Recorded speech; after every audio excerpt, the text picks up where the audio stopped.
अगर आप इन सब की कहानियाँ पढ़ी, बोरखेस मेरे बहुत प्रिय लेखक हैं बोरखेस, और उनका भी यही था कि वो खूब पढ़ते थे। एक अंधा आदमी अपने कमरे में बैठा हुआ, वो बीकानेर के बारे में लिख रहा है, चीज़ों के बारे में, मान के बारे में लिख रहा है, इतिहास के बारे में लिख रहा है, जब कभी आया नहीं। तो मुझे लगता है कि आप जब अकेले होते हैं, खूब पढ़ते हैं, अपनी मेमोरीज में जाते हैं, घरों में जाते हैं, तो आप नया लोग, तो ये कहानियाँ छोटी छोटी थी। और जब मैं लिखता था तो हिंदी में जिसको रीडिंग हैबिट कहते हैं, पढ़ने का तरीका, तो पढ़ने का तरीका ऐसा बना दिया गया था, उसको रूढ़ी कहेंगे। तो उसी तरीके से हर कहानी को पढ़ना चाहते थे, कहानी उस तक ही नहीं आती, बहुत मुश्किल। आज मैं बैठा हूँ आपके बगल में, आप मैं घर में कि आपकी सलाह समझा कि मुझे बुलाया, तो इन कहानियों को लेकर के असमंजस थी, मैं कहानियाँ की। और हुआ क्या, यदि दूसरी भाषा, एक अन्य भाषा जो हिंदी के बाहर की, जब वो उसको पिक करती है, तो आप अचानक एक दूसरे जोन में पहुंच जाते हैं। तो मेरी कुछ ऐसी भाषाएँ रही जो मेरा साथ दिया, वो है मराठी, अंग्रेजी, उर्दू और जर्मन।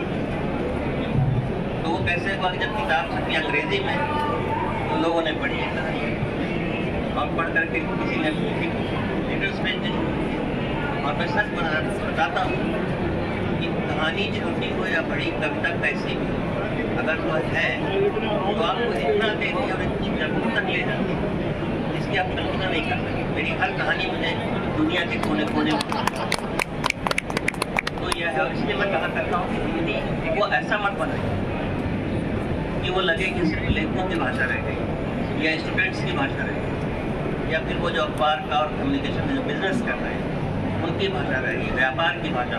ऐसा नहीं, भाषा को किसी इंडस्ट्री का पार्ट तो होना चाहिए, होना ही पड़ता है, लेकिन एक स्तर पर बहुत निजी होती है, बहुत अपनी होती है, एक इंडिविजुअल की भाषा। तो मुझे लगता है जब ऐसा लिखते हैं, इसमें जैसे कई कहानियाँ हैं। एक कहानी महेश जी को बहुत पसंद आई, मैं बहुत प्रे कवि, बहुत ही प्रे कवि, और उसका कारण क्या है, बहुत अच्छी चित्रकार है। मैं भी चित्र बनाता रहता हूँ बचपन से, तो थोड़ी सी कम्युनिटी भी है, पर आप इस तरह का दोपहर एक कहानी, दोपहर मुझे बात अब है क्या सुनूँ क्या। मेरा ननिहाल है वो इलाहाबाद के आगे है, मिर्ज़ापुर जिले में, और कंदिल राज्य विजय वही राजघराना ही है, मेरी माँ। तो सामने मैदान था बहुत बड़ा, वहाँ बाजार लगा करता था, हाट, और हर शुक्रवार को हाट। उस इलाके में आप जानते होंगे कि घोड़े में हींग लाई जाती, ऊँट आते थे, तरबूज हमारे यहाँ होता था, वहाँ नहीं होता, कम होता था, वहाँ खरबूजे बहुत होते थे, सरदा होता था। तो एक खुशबू फैली रहती थी, ऊँट की, खरबूजे की, हींग की, बहुत सारी चीज़ें। अब ये कहानी है, ये मेमोरी की कहानी, स्मृति की कहानी। अब मैं इतना बड़ा हूँ और अपने गांव में जाता हूँ, जहाँ न तो घोड़े हैं, न हींग है, न ऊँट है, न उनकी मिली जुली गंध है, न तरबूज है, न सरदा है।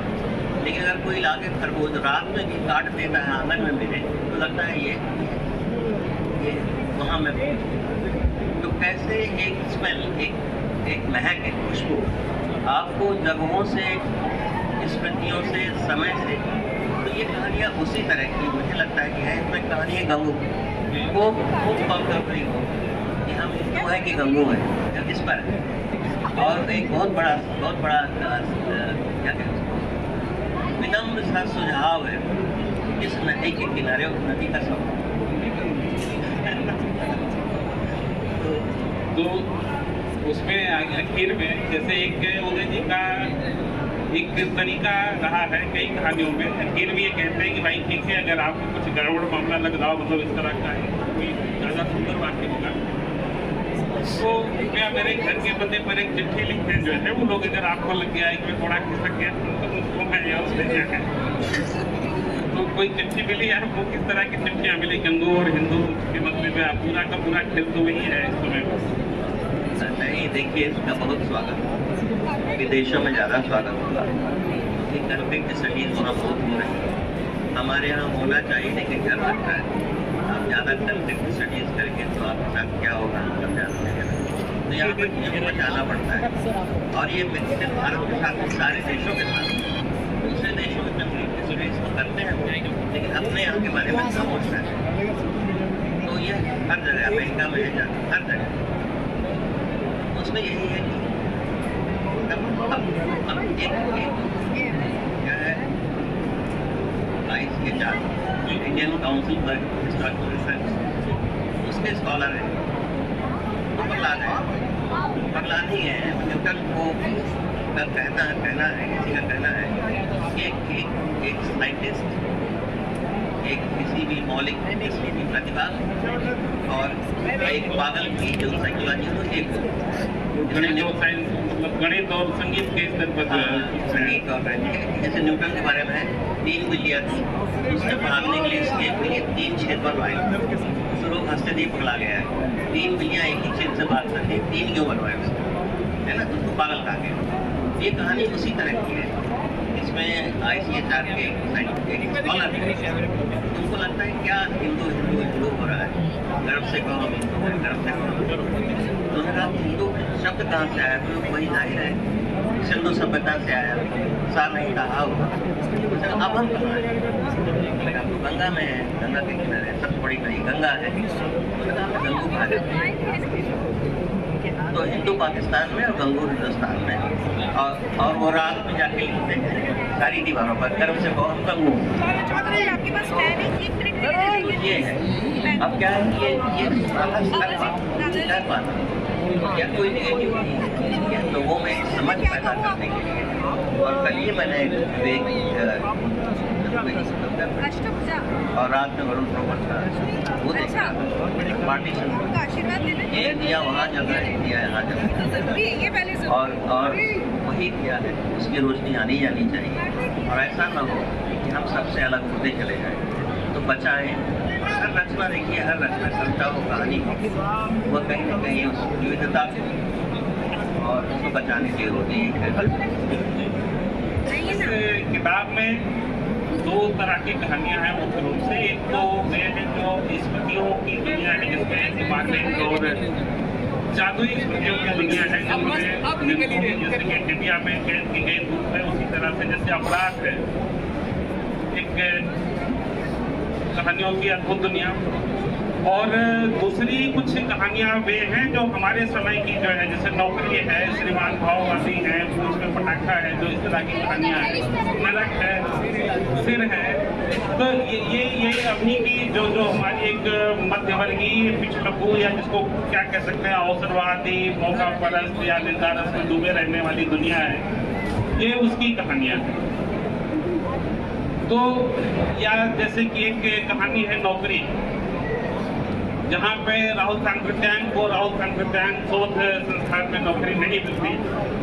तो जो इस तरह की अभी की दुनिया है, या कुछ रूपक है, जैसे पूछ में पटाखा जो एक मध्य वर्ग का रूपक है, तो थोड़ा सा इन कहानियों के बारे में, जो ये जैसे सिर है, बहुत छोटी सी कहानी है, लेकिन है तो एकदम सच्ची कहानी है। और हम सब ऐसे सिरों को जितने हुए लगातार देखते रहते हैं। थोड़ा सा कुछ इस बारे में, सारी कहानियों के बारे में थोड़ा बताता हूँ। मैंने कहा था कि हम लोग फिल्में बनाते रहे, खड़े हुए बालाजी में थे, आए हम प्रसार बात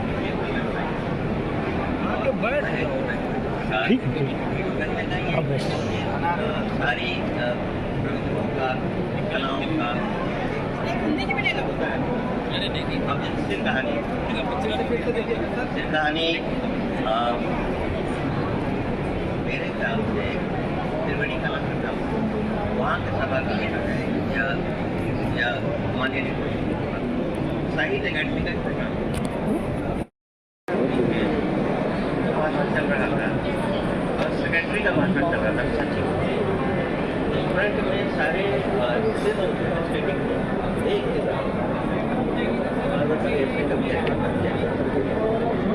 सेंटेंस बनेगा, फिर वो ज़्यादा क्लियर।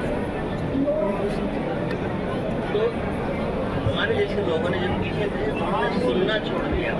तो सभी बोल क्या रहा है, बहुत गंभीर बात करता रहा होगा साहित्य के बारे में, अपनी धारा के बारे में, लेकिन वो सुनाई देना बंद हो गया। लगा कि जैसे कोई तबला बज रहा है और तबले के साथ उससे जो है वो संगत। तो एक तरह से आप विजुअल्स के जरिए वो बात कह जाते हैं जो आप लिख करके एक्सप्लेन करके नहीं कह सकते। और ये बात पिकासो ने कही थी, अगर याद हो तो मैं ये बैठा है ललित कला अकादमी के पत्रिका के सबसे पुराने और बहुत अच्छे फ्रिज है हमारी मौजूद है यहाँ पे। तो पिकासो कहते हैं, पिकासो एक वर्णिका हर कोई जानता है, वर्णिका पर बल्ब गिराया गया, वो पेंटिंग महान हो गई। लेकिन 1951-52 में कोरिया में युद्ध हुआ, साउथ और नॉर्थ बट रहे थे, विभाजित हो रहे थे, पाकिस्तान विभाजित बट रहे थे।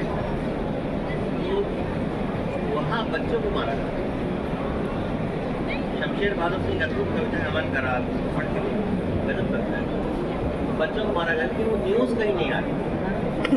पिकासो बेचा उनका जानने के लिए वो क्या जो कहीं पर पेड़ पंक्ति की नीचे आ गए कोरिया 3 मिनट उसने चित्र बनाया और चित्र गाया। सारे कला समीक्षक, सारे आर्ट क्रिटिक्स के खिलाफ कहाँ गोयनिका का पिकासो महान, कहाँ ये पतित होकर के आ गया है। इस पेंटिंग पिकासो का जवाब है कि गोयनिका को बम गिराए थे नाजियों ने, तब तो मैं महान बना क्योंकि मैंने बच्चे बनाया। वहाँ हम लोग हत्या करते और मैं वह बात बना रहा हूँ। तो आप मुझे अपने समय को, अपनी रियलिटी को, अपने आसपास कहने का सामर्थ्य ये होना चाहिए। और भले भी लोग कहें कि इसका बदल हो गया है, ये वो ग्रेट नहीं रहा, पिकासो ग्रेट था, अंत तक ग्रेट था। और वह पेंटिंग आज भी गुर्निका से कम नहीं है। आप कोरिया की कलाकारी देख रहे हैं, कहीं भी देखिए आप, कहीं भी देखिए। ये है सिर्फ मैंने बना के उसमें पटाखा नौकरी, वो जो पटाखा बहुत साधारण कहानी है, वो भी वास्तविक। मेरे गांव से एक लड़का आया गड़रिया था और आया और 4-5 दिन लगा और रिश्तेदार भी आते हैं गाँव से, बुलाते वो घबरा जाते हैं। अगर हम लोग वर्किंग करते हैं, बच्चे स्कूल जाते हैं, सुबह से बाद में नाश्ता ये वो फिर ये सब होता है। 4-5 दिन बाद उन्हें परेशान होकर ऐसा लगता है कि दिल्ली में हर किसी के कुछ में पटाखे बंधे। गाँव में आप जानते हैं दिवाली में हम लोग जो कुत्ते होते हैं उनके कुछ में पटाखों की लड़ी बांध देते थे, लड़ियाँ फूटती तब फूटता है। दूसरी कहा दिल्ली में हर किसी की कुछ में पटाखे बंधे। तो यहाँ की जो अति सक्रियता है, यहाँ की जो रफ्तार, यहाँ जो किसी के पास किसी के लिए समय नहीं है, ये उस पर है दूसरे पटाखे। लेकिन उसका आगे देखिए, उसके 2 पार्ट। एक ऐसा है कि कुत्ते दत्तात्रेय ने कुत्ते के सामने हड्डी फेंक दी। अब हड्डी भी उसको पसंद है, मुझ में पटाखा भी बंधा तो हड्डी के लिए वो उसके पीछे स्लाइवा टपक रहा है, खा रहा है उसको, पीछे मुँह से पटाखा बंधा है तो भाग भी रहा है। ये कंज्यूमरिज्म क्या आप आए जा रहे हैं, नहीं देख रहे हैं क्या इस तरह की छोटी-छोटी कहानियाँ हैं और इनके अर्थ हैं। एक नौकरी या रोजगार इस समय का एक बहुत बड़ा मुद्दा रहा है, मतलब एक लंबे समय से हिंदुस्तान में। और उसी के साथ में उसको ऐसे भी देख सकते हैं कि ठेके की नौकरियां कई बार उन लोगों को नहीं मिलती रही हैं जो उसके ज़्यादा योग्य रहे हैं। उदय जी का जीवन जो है खुद एक मामले में ये रहा है कि जो है लगातार जो है एक फ्रीलांस करते हुए और एक जिसको कह सकते हैं कि सुरुचिपूर्ण जीवन लगातार रचनात्मक जीवन जिया है उन्होंने जो है। लेकिन यह है कि एक जो नौकरी का मसला है जिस पर वो बात करते रहे कई बार, तो नौकरी एक ऐसी कहानी है जिसमें राहुल सांकृत्यायन को राहुल सांकृत्यायन शोध संस्थान में भी नौकरी नहीं मिल रही है, तो आखिर उन्हें कहाँ नौकरी मिलेगी? कुछ थोड़ा कहीं नहीं मिलेगी, कभी नहीं मिलती है। गांधी जी को अपने प्रधानमंत्री बना दिया जाता है या नोबेल प्राइज दिया जाता है, नहीं दिया। और अभी कुमार प्रशांत जी के साथ सुन रहा था, उन्होंने कहा कि 12 शायद 17 और 6 बार तो निश्चित रूप से उनका नॉमिनेटेड हुआ गांधी जी। तो नौकरियाँ प्रतिभाशालियों को बहुत कम मिलती, प्रतिभा को अलग कर दिया तो छुपाना जानते हो। लेकिन होता क्या है, कुछ लोग पहचान ये नाटक कर रहा है लेकिन छुपा रहा है, तो उसको मार करते हैं। तो बहुत सारे लोग हैं, राहुल सांकृत्यायन के रूप और ये कहानी जब मैंने लिखी तो उसके पीछे हंगरी के कवि के हत्या जो इसका इनकी कविताओं का पहला अनुवाद यह चाकू समय उसका अनुवाद किया था। उसके साथ बेचारे साथ यही हुआ जो मेरे साथ हुआ, जो बहुतों के साथ हुआ है। उसने अपने यूनिवर्सिटी के डिपार्टमेंट के एक प्रोफेसर के बारे में एक छोटी सी कविता लिखी और वो प्रोफेसर नाराज हो गया। उसने जिंदगी भर उसको कहीं नौकरी नहीं मिली थी, पढ़ाई नहीं पूरी कर रही थी और शायद 32 साल की उम्र में वो रेलवे की पटरी में कट के मर गए। आज वो हंगरी का राष्ट्रपति, वो प्रोफेसर कौन था कोई नहीं जानता। तो यह जो दमन है, हिंसा के इतने रूप में गांधी की शक्ति शायद यही थी कि वो बहुत सारे हिंसा के हिडन पाप्स को भी जानते थे, जो छुपी हुई बैठे अष्टभुजा जी पीछे ध्यान दीजिए जो मैं बताता हूँ। तो उसको भी जानना, हिंसा के तमाम रूपों को जानना और हर रचना हिंसा के विरुद्ध। आप ये मान के चलें कि जब भी आप रच रहे होते हैं, कोई उसका नाश करने वाला है, तो शिकार होना पड़ता है। ये बड़ी मार्मिक कहानी है राहुल सांकृत्यायन की, और इसकी मेमोरी भी शायद चली गई बहुत लंबे समय तक। और ऐसा दोस्तों के साथ हुआ। निराला की प्रतिभा का आप अंदाजा नहीं ला सकते, गजब प्रतिभा थी, शायद इसीलिए उनका जीवन इतना बदहाल हुआ। हम लोग के लिए मीडिया है, बहुत सारे साधन हैं, यहाँ पर वहाँ से कहीं न कहीं हम अपना जीवन यापन कर रहे हैं। और मैं उसके विरुद्ध हूँ कि हम अपनी गरीबी को भी अपना ब्रांड बनाएं। ये चाहते हैं कि लोग चाहते हैं कि लेखक बहुत गरीब दिखाई पड़े, उसके बोले में बाबा नागार्जुन बनाए, अपनी 5 किताबें बांटता फिरे और फिर अपने बच्चों को भी पाले, उनके परिवार को पाले, अपना परिवार। यह नहीं होता है। लेखक को भी खूब पैसा मिलना चाहिए। मैंने अपने बार इंटरव्यू में कहा था कि अगर आप साहित्य अकेडमी अवार्ड देते हैं तो एक ज़माने में 50,000 होता, मेरे ज़माने में 1 लाख होता। अब 1 लाख कोई जीवन लगा करके कुछ लिख रहा है तो उसका अब 1 लाख आप, मैंने उसको कहा था कि क्या उसने कहा था कहानी चंद्र शर्मा फुलेरी जिसने इतिहास बदल दिया, उसको क्या 5,000 में उसको कौन सा पुरस्कार? तो इतना दीजिए कि सम्मान करिए उस रचना। और जिस दिन ऐसा होने लगे कि मान लीजिए कि बहुत सारे जो लॉबिंग होती है उनके जरिए जो लोग पाते हैं उससे अलग वो रचना का सम्मान होगा। तो ये कहना चाहिए, वो कहानी उसी के लिए है। जी, हम जिस दुनिया की बात कर रहे हैं इसी पर थोड़ा नरक के बारे में बात कर सकते हैं, जो है उसके बाद के रमो पुराण की तरफ होते हैं। अमिताभ कुमार ने बहुत पसंद किया, तो बात किया। नरक क्या है कि लेखकों का है, और कहते हैं ना कि मोहिना नारी नारी के रूपा,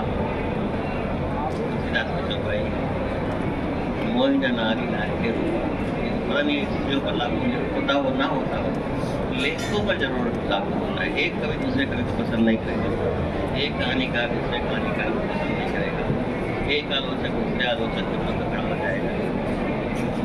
तो उस पर है ये पहले ऊपर जाके बैठते, कभी भी आप बैठ जाइए, जाके सुनिए, दो लेखक मिले, कहते ना हमारे सबसे अच्छा विषय कहते हैं निंदा, पर निंदा बहुत अच्छा है। अब दो लोग भी को छोटी सी कहानी है, लेकिन अच्छी कहानी। एक अपराध की तरफ लौटे जो बहुत ही लगता है, जैसे पढ़ते हुए लगता है कि अपना ही कोई अनुभव, अपना ही जीवन देख रहे हैं उसमें लगभग। और ये मुझे नहीं लगता कि सिर्फ मेरे साथ है, लगभग लोगों ने उसके बारे में जैसे बात करते हुए मतलब इतनी अपनी हो जाती है कि एक ऐसी घटना, एक ऐसा अपराध जिसके प्रति किया गया है उसे नहीं याद है, लेकिन जिसने किया है उसे याद है। तो सचमुच क्या ऐसे किसी अपराध की काफी संभव है वो थोड़ा सा उस कहानी के बारे में? ये कहानी कहानी है मेरे भाई के साथ, तो नहीं उनका एक पैर पोलियो से था, पोलियो का शिकार था। अब वो खेल भी नहीं होता होगा, शायद होता हो कहीं झारखंड में या ये बहुत पुरानी जगह में, एक इसमें बड़ा स्टिक होता था, डंडा होता था। और आप विज्ञान के विद्यार्थी तो जानते होंगे कि अगर आप वहीं फेंकें वर्टिकली तो वो पलटता हुआ कुछ तक जाएगा, कई बार उलट तो के जाएगा। स्पीड और फोर्स दोनों मिलकर मोमेंटम बनाते हैं। तो बच्चे गांव के प्रकृति के बहुत करीब होते हैं, इसलिए वो बहुत ज़्यादा जानते हैं नेचर के लॉज के बारे में, साइंस के बारे में। गांव का बच्चा बहुत ज़्यादा जानता है।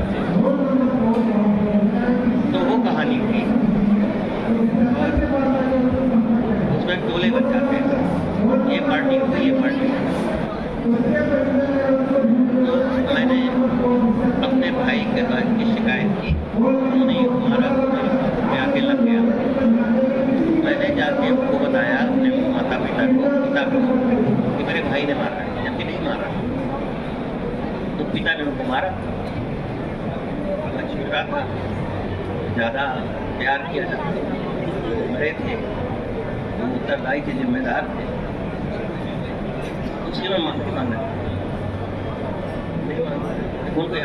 हालांकि इसमें उसके पहले, उस प्रकरण के पहले जो एक छोटे में प्रसंग है ना, एक छोटे बच्चे के अकेले छूट जाने का, कि पूरे जो लगता है कि भाई का ध्यान उसके ऊपर हो और भाई अपने ही खेल में पूरी तरीके से डूब गया है, जहाँ पर वो लगता है कि अकेले और अकेलेपन की बात है।